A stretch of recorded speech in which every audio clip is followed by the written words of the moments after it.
अमरीकी मंदूब ज़ल्म खलीलजाद पाकिस्तान में। यमन में जंग के बायस ज़रूरियात ज़िंदगी अवाम की पहुंच से दूर। और पाकिस्तान में परदेसी परिंदों के शिकार का मौसम आ गया, क़वानीन क्या हैं? इस मौसम का हमें बहुत शिद्दत से इंतजार होता है।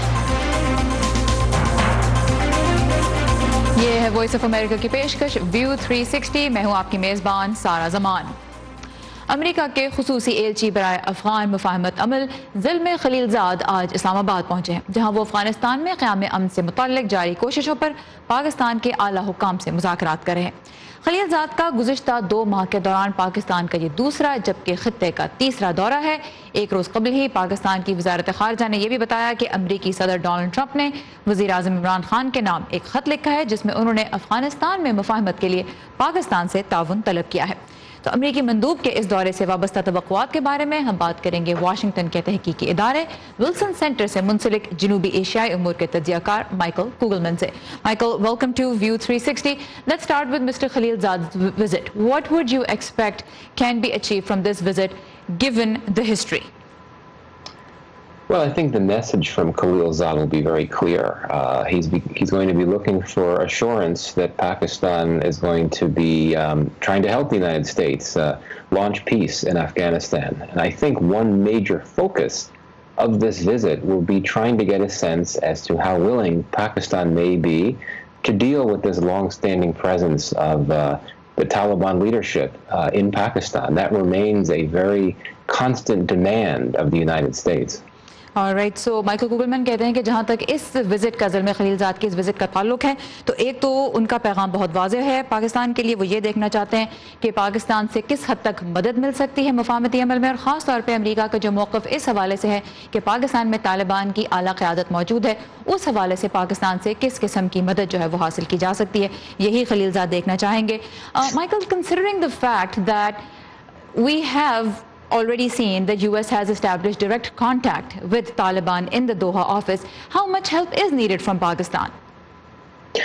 Well, you make a very good point. I think it's true that since the US has agreed to talk to the Taliban, which is what the Taliban has always asked for, that I think the US government now sees Pakistan's role as something separate from bringing the Taliban to the table. I think at this point, as I said before, the US wants Pakistan to deal with the issue of the Taliban leadership in Pakistan. The US believes that a peace process with the Taliban will be more successful and effective if this issue of Taliban safe havens in Pakistan can be eliminated and dealt with.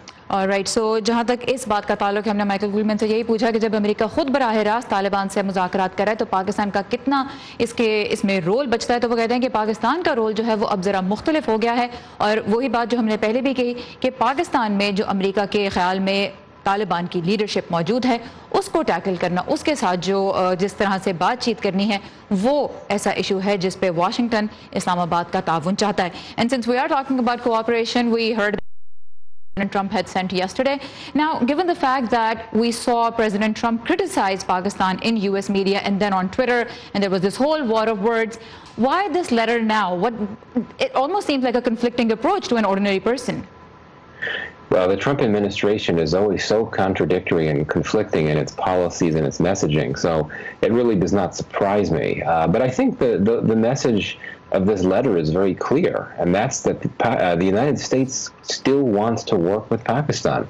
Despite all the threats to take a harder line on Pakistan, at the end of the day, the U.S. government still believes it needs Pakistan's help to address peace and reconciliation in Afghanistan. I think that was the main message from this letter. So Michael Kugelman कहते हैं कि जो Trump इंतज़ामिया है उसके बहुत से policy के मामले में बहुत से इख्तलाफात, बहुत से जो कॉन्फ्लिक्टिंग अप्रोच है वो नज़र आती है, और वो उस ख़त को और जो ट्विटर पे इससे पहले जो बयानबाजी का सिलसिला था उसको उसी तनाजुर में देखने। लेकिन उनका कहना है कि ख़त का जो कह लीजिए कि मफ़हूम है और जो पैगाम है वो बहुत वाज़ेह है कि बहरहाल वाशिंगटन जो है वो इस्लामाबाद के साथ मिल के काम करना चाहता है। And last but not the least, PM Khan yesterday said in an interview with Pakistani media that he and the Pakistani establishment, the military, they're all on the same page. As far as foreign policy and especially the process in Afghanistan is concerned, what does this mean? Well, I think it's very true that the Prime Minister and the military are on the same page. You look at what happened last week where you had this new agreement with India and you had top Pakistani officials, including Khan and the army chief of Pakistan, presence at this ceremony in Pakistan. So I think, in a way, that's a good thing because it means that hopefully there could be more movement toward improving relations with Afghanistan if the military and the civilians are on board with that. But at the end of the day, the Pakistani military has some rather unfortunate perspectives, in my view, that entails resisting efforts to eliminate these terrorists and terrorist leaders on Pakistani soil. And Imran Khan agrees with that policy because they're Michael, on the same line. I do want to ask you this quickly. When we say that they're both on the same page, to you, does it seem like that the civilian government is now in line with the way the military would like the foreign policy to be, or is the military now going to give a lead to the civilian government? I think in Pakistan, the military always makes the decisions on foreign policy. So it's a case of the civilians being in line with the military. But the convenient thing is that the civilian leadership agrees, in my view, with most of these foreign policy views of the military. The military continues to reign supreme when it comes to foreign policy in Pakistan. It makes the decision. All right. So Michael Kugelman कहते हैं कि जहाँ तक खारजा policy का ताल्लुक है, फौज का ही पाकिस्तान में जो है इस पे कह लीजिए कि ज़्यादा उनकी इसमें सुनी जाती है, उन्हीं का ज़्यादा इख्तियार है इस पे. और इस वक्त जिस तरह से पीएम इमरान खान ने बात की कि सब एक सफ़े पर हैं, तो उससे माइकल कुगलमैन कहते हैं कि ये नतीजा अख्ज़ किया जा सकता है कि जो सिविलियन गवर्नमेंट है वही इन लाइन है विद द पॉलिसीज़ जो कि पाकिस्तान की फ़ौज की हैं. लेकिन उन्होंने ये भी साथ में इशारा दिया, इस बारे में भी बात की कि जो करतारपुर के मौके पर जिस तरह से फ़ौज और सिविलियन गवर्नमेंट एक साथ नज़र आए, ये इसी बात की मिसाल है कि दोनों एक सफ़े पर हैं. तो यहाँ पे हम माइकल कुगलमैन के साथ अपनी गुफ्तगू ख़त्म करेंगे. Michael, thank you very much for your time and for your insight. Really appreciate it. Thank you. Program को आगे बढ़ाते हैं. ईरान ने धमकी दी है कि अगर अमेरिका ने उसकी तेल की बरामदात रोकने की कोशिश की तो वो उसके ज़ेर कंट्रोल आबनाए हुर्मुज़ के ज़रिए होने वाली तेल की बैनुल-अक़वामी तिजारत भी रोक देगा. इसकी तफसीलात के लिए हम चलेंगे नदीम याकूब के पास, जो इस वक्त कैपिटल हिल से हमारे साथ हैं. नदीम, क्या कहा है ईरान की क़यादत ने? सर, जैसा कि आपने कहा, ईरान के सदर हसन रूहानी ने कहा है कि अगर अमेरिका ने ईरान की जो तेल की बरामदात है उनकी तरसील रोकने की कोशिश की तो ईरान खलीज फ़ारस में गुजरने वाले तमाम जो ऑयल टैंकर्स हैं उनको बंद कर देगा, उनके लिए बंद कर देगा. हसन रूहानी ने मंगल के रोज़ अपने एक खिताब में कहा कि अमेरिका को मालूम है कि ईरान तेल फ़रोख्त करता है और ईरान ये कारोबार जारी रखने की ख्वाहिश रखता है. उन्होंने कहा कि ईरान के ख़ित्ते के जो ममालिक हैं उनके साथ करीबी इक़्तिसादी ताल्लुकात हैं और ईरान जो है वो अमेरिका को इजाज़त नहीं देगा कि वो इन ताल्लुकात में किसी तरह की रुकावट बने. ईरान दे चुका है और अमेरिका का कहना है कि अगर उसने ऐसा किया तो ये जंग के मुतरादिफ होगा. याद रहे कि गुज़श्ता साल जब अमेरिका ट्रंप इंतज़ामिया ने ईरान के साथ जोहरी मुआहदा ख़त्म किया तो तब से अमेरिका की कोशिश है कि वो ईरान की जो तेल की बरामदात है उनको ज़ीरो पर लाए. एक और डेवलपमेंट जो इस हवाले से हुई वो ये कि इसराइल के वज़ीर आज़म बेंजामिन नेतन्याहू ने ब्रसल्स में अमेरिकी वज़ीर ख़ारजा माइक पॉम्पियो से मुलाकात की है और ज़राए अबलाग की रिपोर्ट से मालूम होता है कि दोनों ने ईरान और लेबनान की सूरत हाल पर बातचीत की है. जी सारा. ऑलराइट, नदीम याकूब हमारे साथ है कैपिटल हिल से. Thank you very much Nadeem. और जो आबनाए हुर्मुज़ का इलाका है वो हम अपने व्यूअर्स को भी यहाँ पे बता दें कि तेल की तजारत के लिए बहुत अहम है क्योंकि समंदर के रास्ते जो तजारत होती है उसका बड़ा हिस्सा इसी इलाके से होता है. Thank you Nadeem. यमन में ईरान के हिमायत याफ्ता हूसी बागियों और सऊदी इत्तेहाद के दरमियान 3.5 साल से लड़ाई जारी है जिससे यमन की मईशत पूरी तरह से तबाह हो गई है. अहम बंदरगाहों अदन और हुदैदा में लड़ाई के बायस ईंधन और खाने पीने की अशिया की अब शदीद किल्लत पैदा हो चुकी है. अदन जो कभी कारोबारी सरगर्मियों में एक मसरूफ शहर था, आज वहाँ लोग बुनियादी ज़रूरतों के लिए तरस रहे हैं. मज़ीद जानते हैं इस रिपोर्ट में.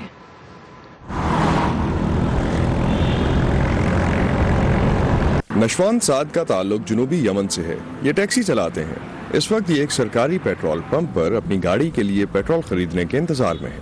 यमन में पेट्रोल पंप्स पर कई किलोमीटर तक लंबी लाइनें मामूल बन चुकी हैं. कभी कभी तो शहरियों को कई दिन तक इंतजार करना पड़ता है. ये लंबी लाइनें इस बहरान की वजह से हैं. मुझे इस लाइन में खड़े 4 दिन गुजर चुके हैं. इसके बावजूद इस बात की कोई खबर नहीं कि पेट्रोल मिलेगा या नहीं. यमन के शहर अदन में तेल की कीमतें आसमान को छू रही हैं, जिसकी वजह तेल की किल्लत और महंगाई में इजाफा है. 58 साला माहीगीर मोहम्मद सोले कहते हैं कि कश्ती के तेल पर उनकी आधे दिन की आमदन से भी ज्यादा लग जाता है. جس طرح آج کے دن میں نے 30,000 ریال کی مچھلی فروخت کی ہے، 20,000 ریال صرف تیل کی مد میں چلے جائیں گے اور میرے پاس صرف 10,000 ریال بچیں گے، جس میں سے مجھے ملازمین کی اجرت بھی دینا ہوگی۔ یمن میں $1 کی قیمت تقریباً 250 ریال ہے۔ مچھلی فروش نبیل فاروق کہتے ہیں کہ مہنگے تیل کا مطلب ہے کہ ماہی گیر کم وقت سمندر میں گزارتے ہیں، جس کے نتیجے میں بیچنے کے لیے کم مچھلی ملتی ہے۔ پہلے میں رات کو بھی نیلامی کرتا تھا، اس وقت یہاں اتنی زیادہ مچھلی ہوتی تھی کہ آپ یہاں چل نہیں سکتے تھے۔ اب ہمیں زیادہ مچھلی نہیں ملتی۔ یہ جو آپ اپنے سامنے دیکھ رہے ہیں یہ صرف وہ مچھلی ہے جو ہمیں اب ملی ہے۔ کم مچھلی مطلب زیادہ قیمت، جو بیشتر خاندانوں کی قوت خرید سے باہر ہے۔ آٹے، چینی اور چاول کی قیمتیں بڑھ چکی ہیں کیونکہ ڈالر کے مقابلے میں یمنی ریال کی قیمت میں 235% تک کی کمی ہو چکی ہے۔ 70% یمنی اس وقت دن کے $1 سے بھی کم پر زندہ ہیں، لیکن وہ جو لڑائی سے براہ راست متاثر ہیں ان کی حالت سب سے زیادہ خراب ہے۔ زہر فہیل یمن کے ساحلی شہر عدن میں ایک عارضی پناہ گاہ میں رہتی ہیں۔ ہمارے پاس کچھ بھی نہیں ہے، ہم بہت ڈرے ہوئے ہیں کہ ہم گھر کا کرایہ نہیں دے سکتے اور ہمیں گھر سے نکال دیا جائے گا۔ ہم کھانا نہیں خرید سکتے، پینے کے لیے پانی بھی نہیں۔ میں صرف یہ کہہ سکتی ہوں کہ اللہ ہی ہمارا نگہبان ہے۔ اقوام متحدہ نے خبردار کیا ہے کہ آنے والے مہینوں میں کھانے پینے کی بڑھتی ہوئی قیمتوں کی وجہ سے یمن کی آدھی آبادی قحط سالی کا شکار ہو سکتی ہے۔ امدادی تنظیموں کا کہنا ہے کہ انہیں خوراک کی کمی کو پورا کرنے کے لیے کم از کم کچھ مہینے درکار ہوں گے۔ تب تک یمن میں لڑائی سے شدید متاثر ہونے بہت دیر ہو چکی ہو۔ نیہا واڈیکر کے ساتھ اسد اللہ خالد، وائس آف امریکہ۔ دنیا بھر سے اہم خبروں کی تفصیلات کے لیے آئیے ہماری ویب سائٹ urduvoa.com پر۔ اسرائیلی فوج نے حزب اللہ کی مبینہ سرنگوں کے خلاف آپریشن کا اعلان کیا ہے، اس کی تفصیلات آپ کو ملیں گی urduvoa.com پر۔ امریکہ کے 41ویں صدر جارج H.W. بش کی میت پورے اعزاز کے ساتھ امریکی کانگریس کی عمارت میں پہنچا دی گئی ہے۔ صدر کی میت ریاست ٹیکسس سے واشنگٹن ڈی سی لائی گئی، جہاں اسے نوجوان فوجیوں نے کندھا دیا۔ اس موقع پہ بش سینئر کے صاحبزادے اور امریکہ کے 43ویں صدر جارج W. بش سمیت خاندان کے کئی افراد اور اہم امریکی شخصیات موجود تھیں، جنہوں نے صدر کو کانگریس کی عمارت میں خراج عقیدت پیش کیا۔ صدر ٹرمپ اور ان کی اہلیہ میلانیا ٹرمپ نے بھی سابق صدر کے احترام میں 1 منٹ کی خاموشی اختیار کی۔ عوام کل تک صدر جارج H.W. بش کے آخری دیدار کے لیے کانگریس کی عمارت میں آ سکیں گے۔ پاکستان میں موسم سرما میں بیرون ملک سے کئی نایاب پرندے آتے ہیں، جن میں تلور خاصا نامور ہے۔ پاکستانیوں کے لیے تو اس پرندے کا شکار مقامی حیاتیاتی قوانین کے تحت منع ہے، لیکن پھر بھی ہر سال عرب شہزادوں کو تلور کے شکار کے لائسنس جاری کیے جاتے ہیں۔ اس مرتبہ حکومت پاکستان نے ایک قطری شہزادے کو $1 لاکھ جمع کرانے پر 100 تلور مارنے کی اجازت دی ہے، جبکہ مزید کم از کم 14 غیر ملکیوں کو، جن میں عرب شیوخ شامل ہیں، بلوچستان میں قیمتی اور نایاب پرندوں کے شکار کے لیے پرمٹ جاری کیے گئے ہیں۔ صوبائی محکمہ جنگلات اور جنگلی حیات کا کہنا ہے کہ یہ بلوچستان حکومت کی بڑی کامیابی ہے کہ پہلی بار کسی نے پالیسی کے تحت باقاعدہ فیس دی ہے، اس سے پہلے ایسا نہیں ہوتا تھا۔ تو اس وقت ہمارے ساتھ ہیں جنگلی حیات کے تحفظ کی بین الاقوامی تنظیم ورلڈ وائلڈ لائف فنڈ کے بلوچستان کوارڈینیٹر محمد یاجا موسیٰ خیل۔ یاجا صاحب، ویلکم ٹو ویو 360۔ پاکستان میں ہم دیکھ رہے ہیں کہ صدر ایوب خان کے دور سے عرب شہزادوں کو اجازت دی جا رہی ہے کہ وہ تلور کا شکار پاکستان میں آ کے کر سکیں، کیوں؟ آپ کی نظر میں یہ کیسا فیصلہ ہے؟ Thank you very much for کہ آپ نے اتنے حساس معاملے کو جو ہمارے فارن پالیسی کا حصہ ہے آپ نے اس کو اٹھایا۔ تو اصل میں وائلڈ لائف کا شکار یہ آج سے نہیں ہو رہا ہے۔ میں یہ تھوڑا سا بتا دوں کہ یہ پرندہ جو ہے یہ دریائے نیل سے لے کر صحرائے گوبی تک اس کی ڈسٹریبیوشن ہے، اور یہ IUCN کی ریڈ لسٹ میں ولنریبل کیٹیگری میں ہے، چونکہ اس کے 3 مائگریٹری روٹس یہاں سے گزر رہے ہیں، 2 جو ہیں وہ پاکستان کو ٹچ کر رہے ہیں۔ ٹھیک ہے۔ اس کے ہجرت کے 2 راستے ہیں، مغربی قازقستان سے بذریعہ بحیرہ کیسپیئن یہ ایران عراق بارڈر، کرمان اور کچھ حصہ بلوچستان کے ساحلی علاقوں میں داخل ہوتا ہے، جبکہ دوسرے راستے سینٹرل قازقستان اور جنوب مغرب کی طرف سے तुर्कमन बॉर्डर के जरिए साहब ये तो रास्ते हैं ना, आप ये बताइए कि पाकिस्तान की क्या जिम्मेदारी बनती है इस परिंदे की, या जो दीगर परिंदे पाकिस्तान के अंदर आते हैं इस मौसम में, उनके तहफ़्फ़ुज़ के लिए क्या जिम्मेदारी है पाकिस्तान की? पाकिस्तान इस बार पाकिस्तान की तो ये जिम्मेदारी है कि वो इसको फुल प्रूफ सिक्योरिटी दे, इसकी प्रोटेक्शन के लिए काम करे, इसकी हैबिटेट इंप्रूवमेंट को डिस्टर्ब होने से बचाए, क्योंकि ये साइटीज के एक्ट के अंदर आ रहा है। ठीक है, अब ये मुझे बताइएगा, ये बताइए जावेद साहब के शिकार होता रहा। बिल्कुल, जैसे हमने जी हमने जिक्र भी किया कि अयूब खान सदर के दौर से ये हो रहा है पाकिस्तान की हुदूद के अंदर। ये मुझे बताइए, दुनिया के और मुल्कों में भी ऐसे होता है कि रकम के एवज ऐसे जानवरों का और ऐसे परिंदों का शिकार करने की कुछ अरसे के लिए इजाजत दी जाती है जो कि ऑलरेडी एंडेंजर्ड हैं या बड़ी उनकी मिनिमम जो कह लीजिए कि पॉपुलेशन है, लेकिन वो कंजर्व्ड एरियाज में इस तरह के शिकार की इजाजत दी जाती है। ये बताइए, $1 लाख के एवज अगर 100 तिलोर मारने की इजाजत मिलती है तो इससे पाकिस्तान में जो तिलोर की अफजाइश नस्ल है, क्या उसको प्रोटेक्ट किया जा सकता है, क्या उसका तहफ़्फ़ुज़ हो सकता है? एग्जैक्टली, आपने अच्छा क्वेश्चन किया। पूरी दुनिया में एक सिस्टम है ट्रॉफी हंटिंग जिसको कहते हैं, तो इसको इस बार पहली मरतबा जो मैं आपको जिक्र कर रहा हूँ कि बलूचिस्तान वाइल्ड लाइफ एक्ट बना 2014 में। उस एक्ट में बाकायदा तौर से इस जानवर को शामिल किया गया कि ये मारा जाता है, तो इसकी सस्टेनेबल मैनेजमेंट के लिए उन्होंने एक फीस रख दी। बाकायदा वो प्रोविंशियल असेंबली से उसकी वेटिंग हुई, और ये कि जो भी यहाँ पे शिकार करने आएगा और वो एक जो है 10 मिलियन रुपीस पाकिस्तानी वो जमा करेगा एक बैग, मतलब बैग मीन्स 100 बर्ड्स। ठीक है, तो इसके लिए जब ये मैनेजमेंट के लिए पहले ये पैसे नहीं लिए जाते थे, अब ये इनकी हैबिटेट इम्प्रूवमेंट, क्योंकि बढ़ती हुई जो पाकिस्तान की आबादी है और उसके साथ साथ जो इकोनॉमिक एक्सपेंशन है, उसकी वजह से काफी इफेक्ट थे। तो इसके रकम वसूली चूंकि जायज तो नहीं है, ठीक तो नहीं है बेसिकली, यानी कुछ लॉज हैं ऑन द ग्राउंड। अब सवाल यही बनता है कि इनका किस हद तक इनके ऊपर अमल दरामद होगी। वर्ल्ड वाइल्ड लाइफ फ्रंट के बलूचिस्तान कोऑर्डिनेटर मोहम्मद याजा मुसाखिल हमारे साथ थे। आपके वक्त का बहुत शुक्रिया। और ये एक ऐसा इशू है जिसमें पाकिस्तान की खारजा पॉलिसी और उसके अलावा पाकिस्तान में जो जंगली हयात का तहफ़्फ़ुज़ है, उन दोनों का कह लीजिए कि एक संगम होता है। इंपॉर्टेंट इशू है, इसके बारे में तफसीली रिपोर्ट्स जो हैं वो हमने अपनी वेबसाइट पे भी शाया की हैं, urduvoa.com, जहां पे आप पढ़ सकते हैं।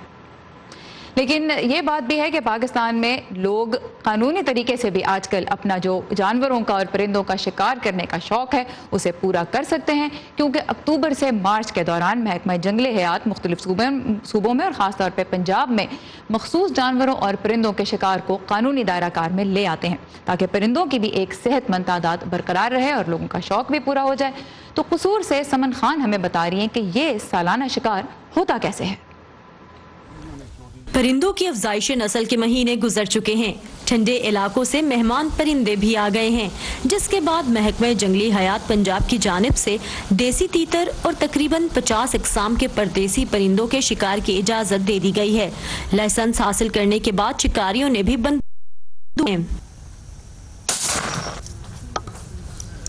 इस मौसम का हमें बहुत शिद्दत से इंतज़ार होता है कि जब उधर से मूवमेंट होती है जानवर की, तो फिर दोस्तों के साथ हम इधर आते हैं, प्रोग्राम बनाते हैं।